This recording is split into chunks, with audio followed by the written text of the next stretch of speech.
Hello বন্ধুরা, আজকে তোমাদের জন্য নিয়ে এলাম দুর্দান্ত এবং মজাদার একটি ভিডিও। তাই ভিডিওটি শেষ অবধি দেখবেন, আশা করি মজা পাবেন। তো চলো ভিডিওটি শুরু করি। এই গল্পটি আমার এক খালাকে নিয়ে। খালার নাম সুবর্ণা। সুবর্ণা খালা আমার মায়ের বান্ধবী হলেও বয়সে সুবর্ণা খালা মায়ের অনেক ছোট। সুবর্ণা খালার সাথে পরিচয় আমার ছোট ভাইয়ের স্কুল থেকে।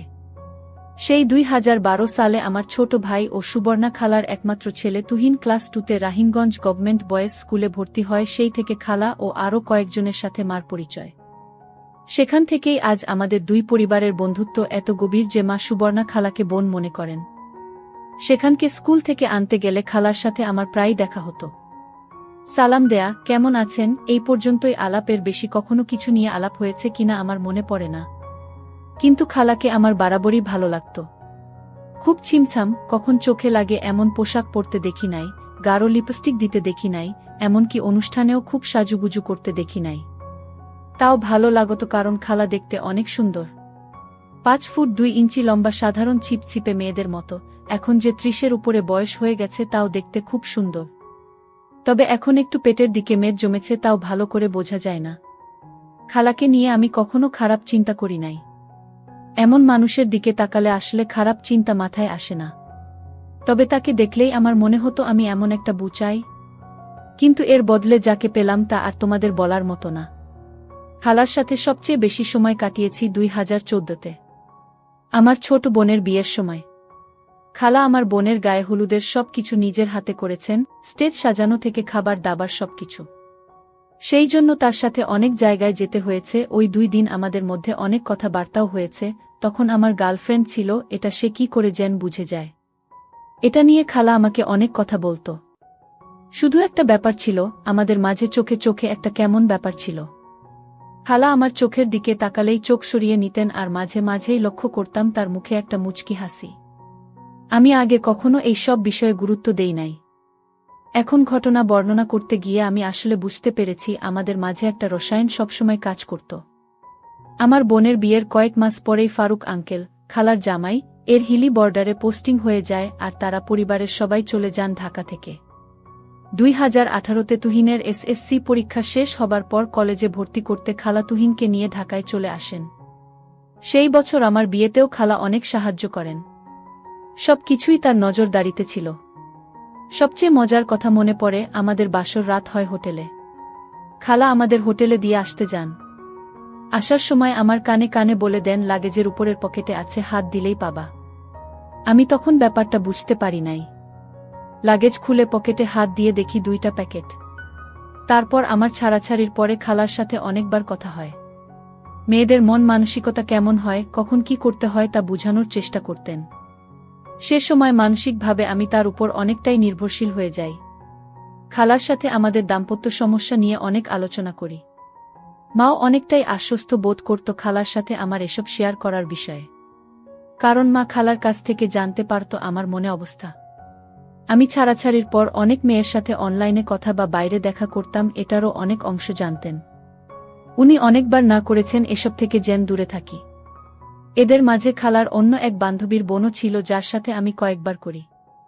গত বছর সেই মেয়ের বাসা থেকে বিয়ের জন্য প্রস্তাব দেয়ার একটা পায়তারা করা হয়, কিন্তু খালা কি বলে যেন ফিরিয়ে দেন। এই হলো খালার সাথে আমার রিলেশন। এর বাইরে আমি কোনোদিন কিছু ভাবি নাই, কিছু হবার কোনো সুযোগ ছিল এমন আভাসও পাই নাই। যাক, অনেক ইতিহাস বলে ফেললাম, এবার মূল গল্পে যাওয়া যাক। কিছুদিন পর আমি মায়ানমার চলে আসি। মায়ানমারেও আমাদের মতো নববর্ষ পালন করে, তবে তাদেরটা একটু ভিন্ন এবং আরও অনেক বড়।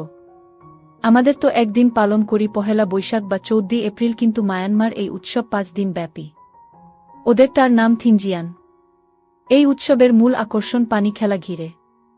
আমাদের পাহাড়িরাও এভাবে নববর্ষ পালন করে। এপ্রিলে আমি মায়ানমার ছিলাম, তখন আমি আমার কলিগদের সাথে ম্যান্ডালে যাই এই পানি উৎসবে অংশ নিতে। সেখানে এই উৎসব সবচেয়ে আড়ম্বরতার সাথে পালিত হয়। আমি গত বছর 2 দিন ছিলাম এবং মাকে প্রায় ভিডিও কল দিয়ে দেখাতাম।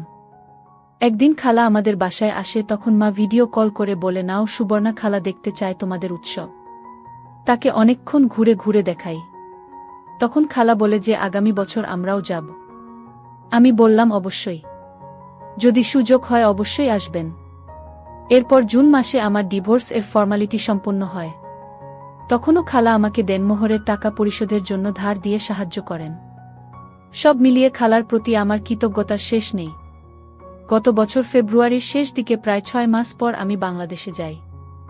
একদিন সন্ধ্যায় অফিস থেকে বাসায় এসে দেখি খালা এসেছেন।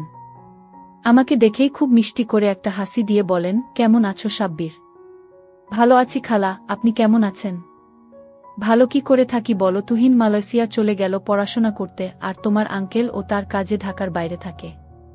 একা কি করব, তাই তোমার মাকে জ্বালাইতে চলে আসি। এরপর নানান কথার মাঝে হঠাৎ জিজ্ঞেস করেন, তুমি আবার কবে যাচ্ছ?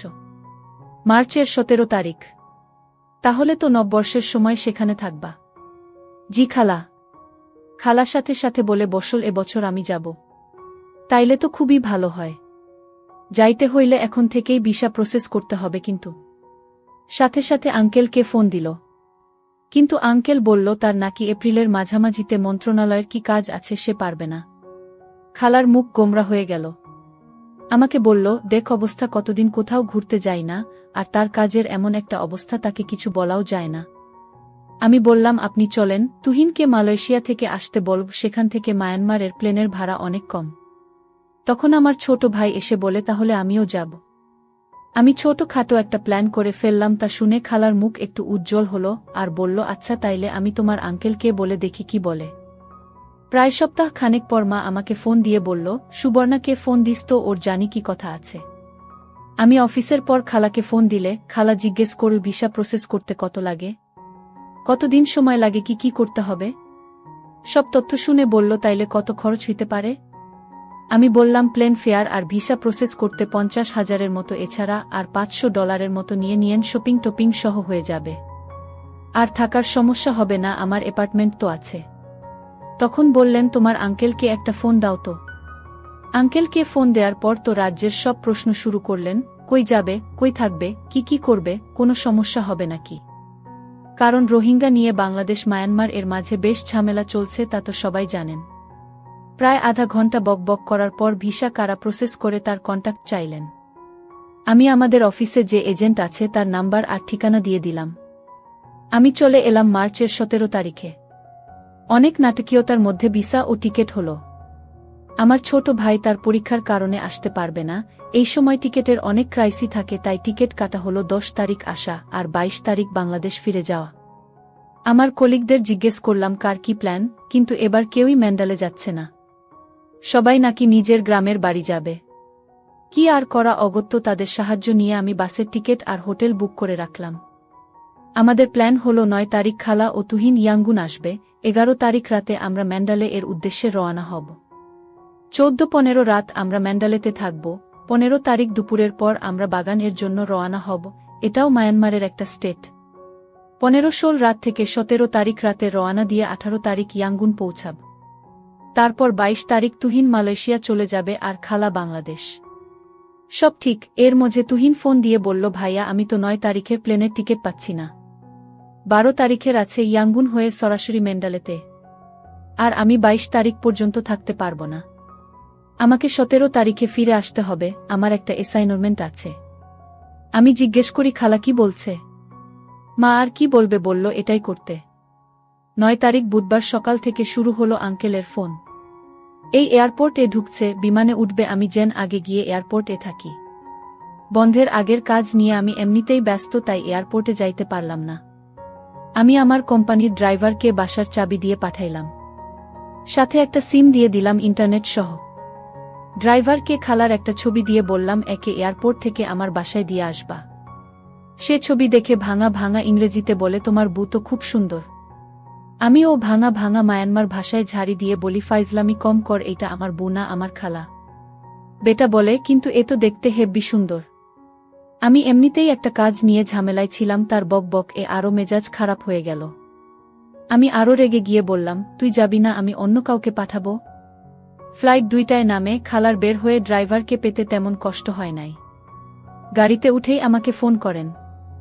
আমি ক্ষমা চেয়ে বললাম, খালা আপনি ওর সাথে বাসায় যান, আমি আসতেছি একটু পরেই। একটু পরে তো দূরের কথা, আমার কাজ শেষ হইতে হইতে 6টা বেজে গেল। অফিস থেকে আমার বাসা হেঁটে যেতে 15 মিনিট লাগে। আমি একটা রেসিডেন্সিয়াল এলাকায় একটা কন্ডোতে 700 স্কয়ার ফিট এর স্টুডিও অ্যাপার্টমেন্ট এ ভাড়া থাকি। অ্যাপার্টমেন্টটা অনেক সুন্দর, কিন্তু সমস্যা হলো প্রাইভেসি নেই, মানে একটা রুম আর বাথরুম। যেহেতু আমি একা থাকি তাই সমস্যা নেই, কিন্তু খালা কি করে থাকবে? আমি বাসায় গিয়ে দরজায় কড়া নাড়তেই খালা দরজা খুললেন। তিনি একটা সাদা সালোয়ার কামিজ পরা মাত্র ঘুম থেকে উঠলেন। হয়তো কি সুন্দর যে দেখাচ্ছে তাকে ধুলু ধুলু চোখে, আমি ভাষায় প্রকাশ করতে পারব না। সাথে সাথে আমার ড্রাইভারের কথা মনে পড়ে গেল। বেটা বলতেছিল আমার বউ নাকি অনেক সুন্দর। ইস, উনি যদি সত্যি আমার বউ হতো। খালার কথায় আমার সম্বিত ফিরে এলো। আমাকে বলল, কি হলো, দরজায় দাঁড়িয়ে থাকবে নাকি? আমি সালাম দিয়ে হাসি মুখে বললাম, কেমন আছেন খালা? ভালো, তুমি তো ব্যস্ত বাবু, এয়ারপোর্ট ও আসতে পারলে না। আমি একটু অপরাধ সূচক হাসি দিয়ে বললাম, প্রায় 1 সপ্তাহ বন্ধ। বাংলাদেশের অফিসে অনেকগুলো রিপোর্ট পাঠাতে হবে, অন্যদেরকে কাজ বুঝিয়ে দিতে হচ্ছে, সব শেষ না করলে এই ছুটির মধ্যে ঝামেলা করবে। তাই চেষ্টা করছি এই সময়ের মধ্যে শেষ করতে। আর তো একদিন আছে অফিসের, যেহেতু অনেকেই নিজের গ্রামের বাড়িতে যাবে তাই অফিস শুক্রবারে ছুটি ঘোষণা করেছে। আমি কাঁধের ব্যাগ নামিয়ে রাখতে রাখতে খালা বললেন তার চরম ক্ষুধা লাগছে। আমি বললাম, হায় হায়, আপনি কিছুই খান নাই? ফ্রিজে তো খাবার ছিল, গরম করে খেয়ে নিতেন। খালা মুখ ভেঙচে বলল, কি না কি রাখছো তার নাই ঠিক, গরু ভেবে শুকর খেয়ে বসে থাক তারপর। আমি বললাম, আচ্ছা চলেন বাইরে কোথাও খাই। 7টায় বের হলাম বাসার গলি থেকে। বের হয়ে প্রধান সড়ক ধরে কিছু দূর হাঁটলেই একটা রেস্টুরেন্ট আছে। এদের রান্নাটা বেশ ভালো, ভারতীয় স্টাইলে কিছু আইটেম পাওয়া যায়। খালা অবশ্য খুব বেশি পছন্দ করেছেন বলে মনে হয় না, অর্ধেক কোনো রকম খেয়ে রেখে দিলেন। তারপর জিজ্ঞেস করলেন, এই যে গ্লাসে করে খাচ্ছে এগুলো বিয়ার না? বিয়ার কত করে? আমি বললাম, হ্যাঁ বিয়ার, এখানে অনেক সস্তা। আমি খাব এখন? না, কিনে নাও, বাসায় খাব। আমি কৌতূহলী দৃষ্টিতে তাকিয়ে আছি দেখে ধমক দিলেন, এভাবে তাকানোর কি হলো? নাও।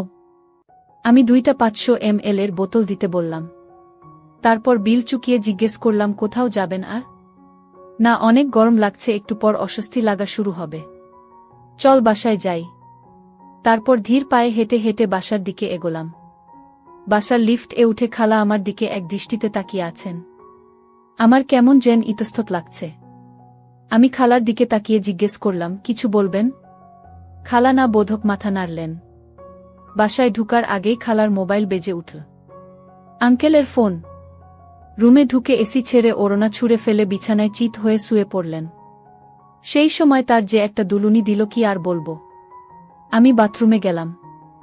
অফিস থেকে এসে ফ্রেশ হই নাই, তাই সরাসরি গোসল করে ঘরের জামা কাপড় পরে নিলাম। খালার কথা বলা শেষ, একটু পর মা ফোন দিল। তিনি তো আমার বাসার পুঙ্খানুপুঙ্খ বিবরণ দেয়া শুরু করলেন।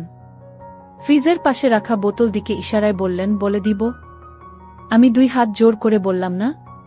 তিনি অন্যদিকে টপিক নিয়ে গেলেন, আরও রাজ্যের কথা বললেন। তারপর আরও কয়েকজনকে ফোন করলেন। এই করতে করতে রাত 11টা বাজালেন। আমার বাসায় কোনো টিভি নেই, তাই খালার করার মতো কিছু নেই। এটা যেহেতু স্টুডিও অ্যাপার্টমেন্ট তাই কোনো আড়ালও নেই। আমি বারান্দা থেকে কাপড় মেলার দড়িটা এনে ঘরে বেঁধে পর্দা দেবার চেষ্টা করলাম, বাঁধার মতো তেমন জায়গা করতে পারছি না। খালা আমার কার্যকলাপ অনেকক্ষণ যাবত লক্ষ্য করছিলেন ফোনে কথা বলতে বলতে। ফোনটা রেখেই উনি বললেন, আমার সামনে এত লজ্জা লাগে? আমি বললাম, কই? এই যে পর্দা টানাচ্ছ যে, আমি তো আপনার জন্য করছিলাম। আমি কি বলছি এসব করতে? রিল্যাক্স, কাঁথা গায়ে দিয়ে শুইলেই হবে, এসি তো আছেই। আমি বললাম, ওহ তাইত। তারপর তিনি বিয়ারের বোতল হাতে নিলেন। আমি বললাম, এইটা না নিয়ে করোনা এক্সট্রিম নিলে ভালো হতো, ওইটা অনেক মজা। তাও বোতল খুলে নিজেই গ্লাসে ঢাললেন। আমিও আমার বোতল হাতে নিলাম। তিনি একটু মুখে দিলেন।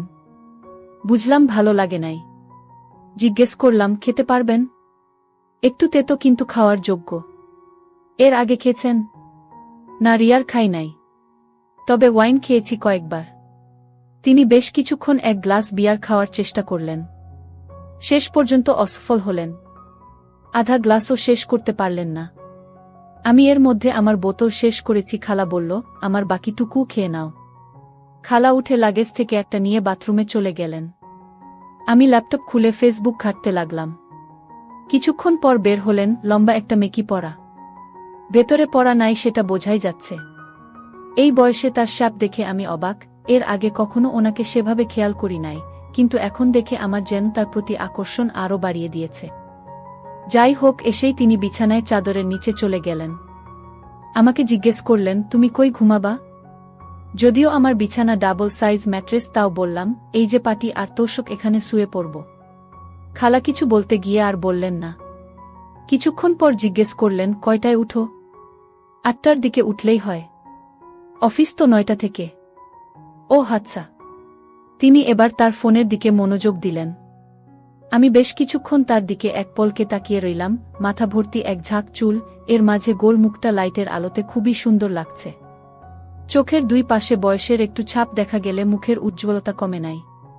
খালা মোবাইল দেখতে দেখতে বললেন, কি বাবা, কিছু বলবা? আমি বললাম, না খালা, আপনি এখনো অনেক সুন্দর, সেটাই দেখছি।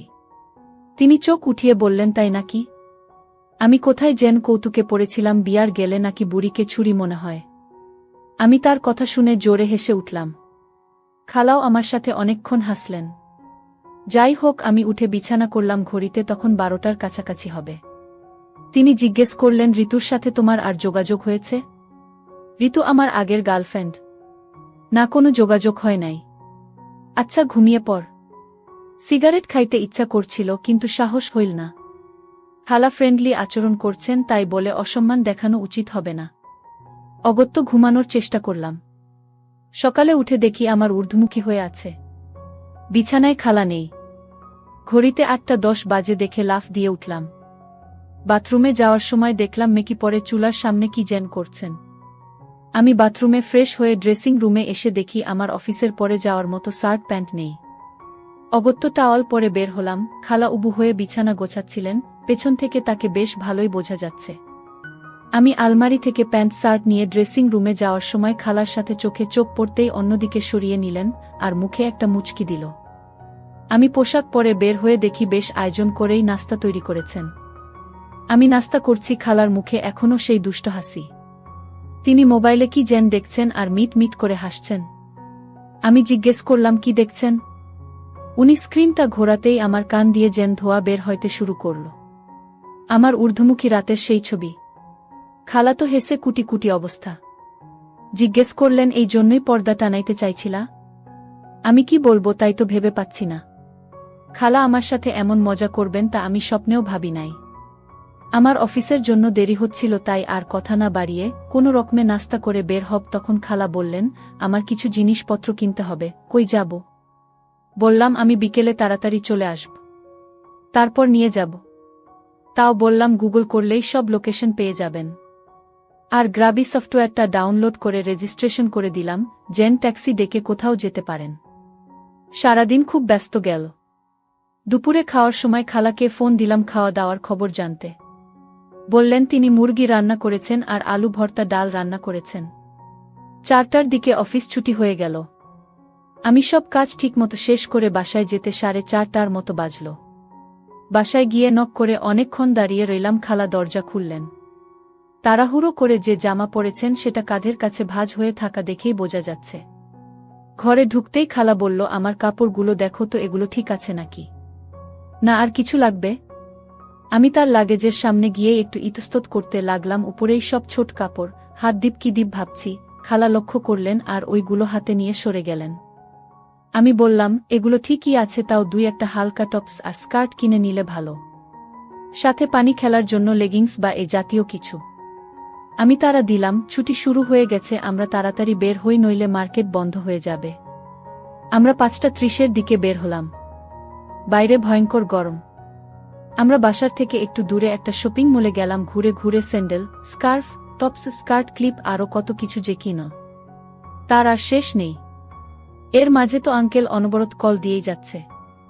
আমার সাথেও কয়েকবার কথা বললেন। বিশাল শপিং মলে খালা সব দোকান ঘুরতে ঘুরতে একটা দোকানের সামনে হঠাৎ থেমে গেলেন। আমি ঠিক খেয়াল করি নাই, কিছু দূর যাওয়ার পর দেখি খালা পাশে নেই। মার্কেট বন্ধ হবার সময় হয়ে গেছে, তাই তাড়া দিতে আমি একটু আগায় যাইতেই দেখি খালা একটা দোকানের সামনে দাঁড়ানো। আমি ডাকতেই আমার দিকে হেঁটে আসতে লাগলেন। আমি জিজ্ঞেস করলাম, আর কিছু লাগবে? বলল, এভাবে কিনতে থাকলে পুরো মার্কেট কেনা হয়ে যাবে। যা দরকার ছিল কেনা হয়ে গেছে। চলো চলে যাই। তো আমরা সেই পথেই হেঁটে যাচ্ছিলাম, যে দোকানের সামনে খালা দাঁড়িয়েছিল সেটা লক্ষ্য করলাম। এটা একটা লঞ্জেরির দোকান। আর ডোলে পরানো একটা ডিজাইনার লঞ্জেরি দেখছিলেন। একটা ছোট কাপড়, খুবই সুন্দর, পিঙ্কের মাঝে লাল ডিজাইন। আমি আর তেমন কিছু ভাবলাম না। বাসায় আসতে আসতে অনেক কথা হলো। কি করব, কই যাচ্ছি, কেমন হবে এসব নিয়ে, আর রাস্তাঘাট, মানুষ কেমন, কোথায় কি পাওয়া যায় তা দেখাতে থাকলাম। অনেক জ্যাম পার করে বাসায় আসতে আসতে রাত 9টা বেজে গেল।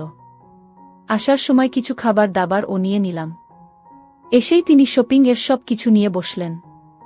আমি ফ্রেশ হইলাম। তারপর খাবার গরম করে দুইজনে খেয়ে নিলাম। খাইতে খাইতে খালা বললেন, আমি ফ্রিজের কোনায় রাখা বোতল থেকে অল্প একটু ওই পানি খাইছি। আমি জানতে চাইলাম কেমন লেগেছে। বিয়ার থেকে ভালো।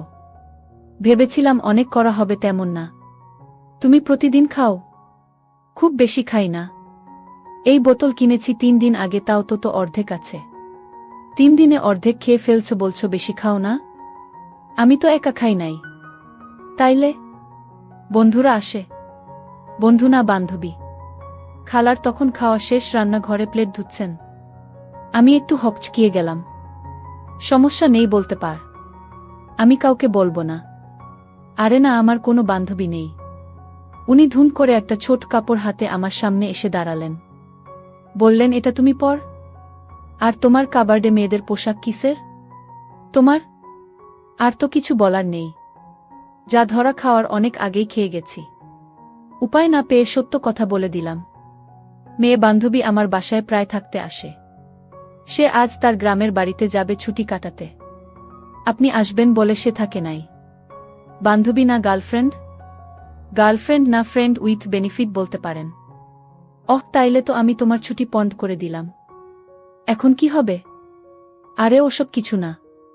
আপনি আছেন, তুহিন আসবে, সময় ভালোই কাটবে। মেয়ের চাইতে তো আর ভালো সময় কাটবে না। আমি আর কোনো উত্তর দিলাম না। সব কিছু গুছিয়ে বসলাম। খালা কাপড় চোপড় তার বড় লাগেজে গুছাচ্ছেন।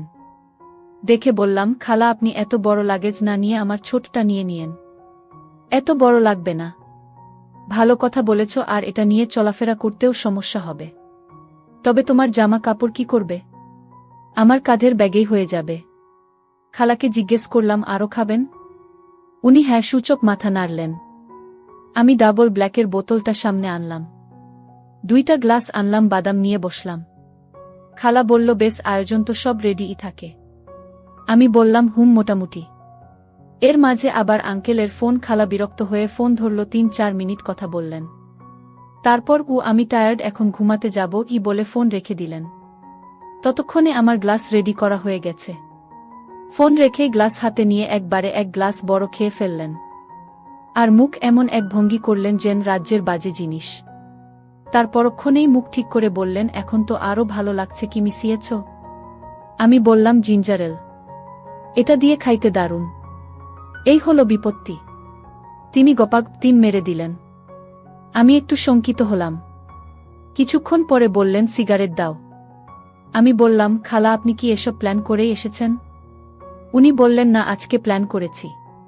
আমি আরেক দিতে দিতে বললাম, আপনি কখনো একা কোথাও বেড়াইতে যান নাই না? উনি সিগারেট ধরালেন আর ওড়নাটা ছুঁড়ে ফেলে নিয়ে দেয়ালে বালিশ রেখে হেলান দিয়ে বললেন, খুনাগ, এটাই আমার একা, মানে তোমার আঙ্কেল ছাড়া একমাত্র ট্রিপ। আমি আর কিছু বললাম না। উনি সিগারেট খাচ্ছেন, দৃশ্যটা দেখে আমার ঋতুর কথা মনে পড়ে গেল। ঋতু ঠিক এভাবেই সিগারেট খেত। উনি যে সিগারেট খাচ্ছিল তা না, সে জাস্ট ধোঁয়া টান দিয়ে ছেড়ে দিচ্ছেন। এরপর একটা বড় টান দিতে গিয়ে ধোঁয়া গলায় চলে যায়, আর কাশতে কাশতে অবস্থা খারাপ। বললেন, এই জঘন্য জিনিস খায় কি করে লোকজন? তারপর নিজে থেকেই বিড়বিড় করে বলছেন, ঢাকায় একা থাকতে থাকতে আমি বোর হয়ে গেছি। এতই বোর হয়ে গিয়েছি যে সেটাও অনেক সময় বুঝতে পারি না। গতকাল যখন এয়ারপোর্ট থেকে এখানে আসছিলাম, তখন চারিদিকে নতুন সবকিছু দেখে ভাবছিলাম এটাই হয়তো আমার শেষ একা কোথাও যাওয়া। তাই ভাবছি মুক্তির স্বাদটা ভালো মতো পেতে চাই। তারপর যে কত কিছু বললেন, আমি শুধু শুনেই গেলাম। এগুলো লিখতে গেলে আরও কয়েক পর্ব লাগবে। প্রায় ঘণ্টা খানেক বকবক করলেন। তারপর আমার পাশে বসে আমার হেলান দিয়ে শুয়ে পড়লেন। সে যে বেশ মাতাল হয়ে গেছে সেটা ভালোই বোঝা যাচ্ছে। অনেকক্ষণ এভাবে বসে থেকে বললেন, আমি টয়লেটে যাব। আমি বললাম, একা পারবেন? না, আমাকে একটু ধর। আমি তাকে নিয়ে টয়লেটে বসিয়ে দিলাম। বের হয়ে আসব এমন সময় বললেন, ফিতাটা প্যাচ লেগে গেল। আমার দিকে তাকিয়ে বললেন, খুলছে না। আমি তার ফিতা খুলে দিতে গিয়ে নিজে একটু বিপত্তিতে পড়লাম। টানাটানিতে একদম শক্তভাবে আটকে গেছে। আমি তখন কাছে মুখ নিয়ে দাঁত দিয়ে গিট খুলতে গেলাম। আমি কিছুক্ষণ চেষ্টা করে খুলে ফেললাম গিটটা। আর লুজ হতেই বের হয়ে আসো। আমি তখন বের হয়ে আসলাম আর দরজার বাইরে দাঁড়িয়ে রইলাম। ভাবতে লাগলাম, এ কি হচ্ছে আমার সাথে। প্রায় 2-3 মিনিট পর ভেতরে গোসলের শব্দ শুনতে পেলাম। শুনে দরজা খুলে দেখি খালা গোসল করছেন। আমাকে দেখে বললেন, সাব্বির, অনেক লাগছে। উনি রীতিমতো টলছেন আর শূন্য দৃষ্টিতে আমার দিকে তাকিয়ে রইলেন। আমিও যেন আটকে গেলাম তার চোখে। উনি ধুন করে আমার একটা বসিয়ে দিলেন। মুখ তুলে আবার দিতে লাগলেন। আমি মাথা সরিয়ে নিলাম। তিনি প্রায় পিছলে পড়ে যাচ্ছিলেন। হাত দিয়ে তাকে ধরে কোনো রকমে সামলে নিলাম। খালাকে কোনো রকমে বের করে লাগোয়া ড্রেসিং রুমের দেয়ালে হেলান দিয়ে বসিয়ে দিলাম। কিন্তু সেদিকে লক্ষ্য করার সময় নেই। তিনি যেভাবে টলছেন, সামনে গ্লাস বোতল রাখা, সেগুলোর উপর না হুমড়ি খেয়ে পড়েন। তাই আমি ছুটে গিয়ে তাকে ধরি। আমি নিজেকে সামলে আবার খালার দিকে মনোযোগ দিলাম। আমার শক্ত হয়ে আছে, কিন্তু উনি গভীর ঘুমে মগ্ন। কিন্তু তার মমতার কথা ভেবে আর এই 2 কদম পা যেন চলল না। সিগারেটটা শেষ করে বাথরুমে গেলাম। তারপর বিছানায় এসে শুয়ে পড়লাম। সকালে ঘুম ভাঙল 9টায়। উঠে দেখি খালা বিছানায় নেই। রান্নাঘরে খুটখুট শব্দ হচ্ছে। গতকালকের মতো আজকেও আমার ছোটা রুস্তম ঊর্ধ্বমুখী। কিন্তু এর চাইতেও বড় ব্যাপার, এখন খালার সামনে কি করে যাব। আমার কেমন যেন অস্বস্তি লাগছে। আমি উঠে বাথরুমে চলে গেলাম। ফ্রেশ হয়েও বের হইতে ইচ্ছা করছে না। ভাবছি সারাদিন কি করে কাটবে। কিছুই করার নেই। বাংলাদেশের অফিসও বন্ধ। খালা ডাকলেন, এতক্ষণ বাথরুমে কি কর? নাস্তা ঠান্ডা হচ্ছে। বেশ স্বাভাবিক স্বরেই ডাকলেন। টাওয়াল হাতে বের হলাম। খালা একটা ফ্রক পরে আছেন। ড্রেসটা তো বেশ সুন্দর। কবে কিনলেন? গতকাল কিনেছি। কখন খেয়াল করি নাই তো। খেয়াল থাকবে কেমনে? সেই লম্বা মেয়েটার দিকে যেভাবে ডেব ডেব করে তাকাইছিলা। আমার কানে কেউ যেন গরম লোহা ঢেলে দিল। খালা যেন প্রতি ঘন্টায় আরো ভয়ানক হচ্ছেন। আমি নাস্তা করতে বসলাম। আজকে রুটি, জ্যাম আর ডিম পোচ, সাথে সসেজ ভাজা। খালা মাটিতে আরাম করে বসে খাচ্ছেন। জিজ্ঞেস করলেন, আজ বের হবা কোথাও? চুল কাটাবো আর কিছু কেনাকাটা করব। এই যা। কখন বের হবা? এই তো আধা ঘন্টা পরে। কিছুক্ষণ চুপ থেকে বললেন, কালকের জন্য দুঃখিত। একটু বেশি বেশি করে ফেলছি মনে হয়। না না, আসলে আমি দুঃখিত। আমার আপনাকে এভাবে খাওয়ান উচিত হয় নাই। আপনি তো আর লিমিট বুঝবেন না। স্বাদ বেশ ভালো ছিল, তাই খেয়ে ফেলছি। তারপর আর কিছুই মনে নাই। আমি জিজ্ঞেস করলাম, কিছুই মনে নাই? উনি একটু ভীত স্বরে বললেন, আমরা কি? আর কিছু বলছেন না। আমি তার দিকে তাকিয়ে কথা শেষ করার অপেক্ষায়। তারপর পাল্টা প্রশ্ন করলাম, আমরা কি? কিছু না। আমি বুঝতে পারছি খালা কি বলতে চাচ্ছে, কিন্তু আমি আর ওই শব্দটা আমাদের মাঝে আনতে চাচ্ছি না। খাওয়া দাওয়া শেষ করে রেডি হলাম। খালাকে আমার লাগেজটা বের করে দিলাম, যেন উনি কাপড় চোপড় গুছিয়ে নেন। আজ রাত 8টায় আমাদের বাস।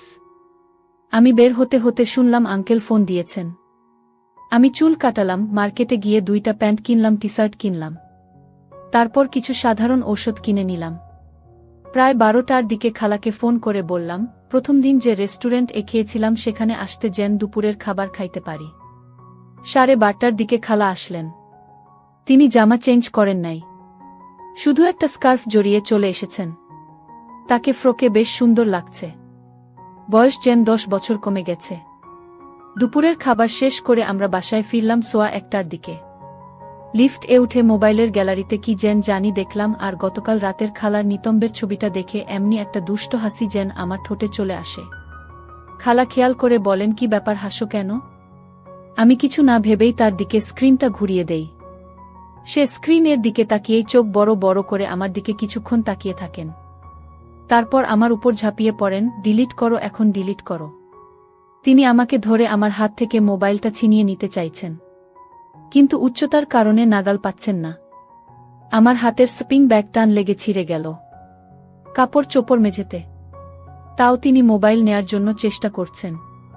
লিফট 9 তলায় থামল, দরজা খুল আর পাশের বাসার মহিলা আমাদের দিকে তাকিয়ে আছে।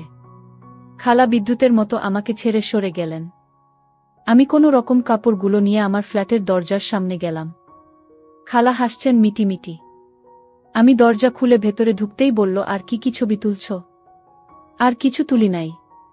ডিলিট কর। আমারটা করেছেন? তোমারটা কি কাপড় ছাড়া? তাতে কি? উনি আবার আমার উপর ঝাঁপিয়ে পড়লেন।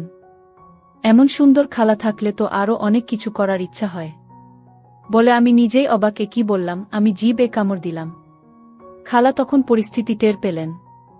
এই ঘষাঘষিতে আমার একদম শক্ত হয়ে আছে আর তার সাথে লাগছে। তিনি সরতে গিয়ে আরও পিছলে গেলেন। তার চুল আমার সারা মুখে ছড়ানো। আমার এক হাত তখনও তার কাছে, তিনি নড়ছেন না।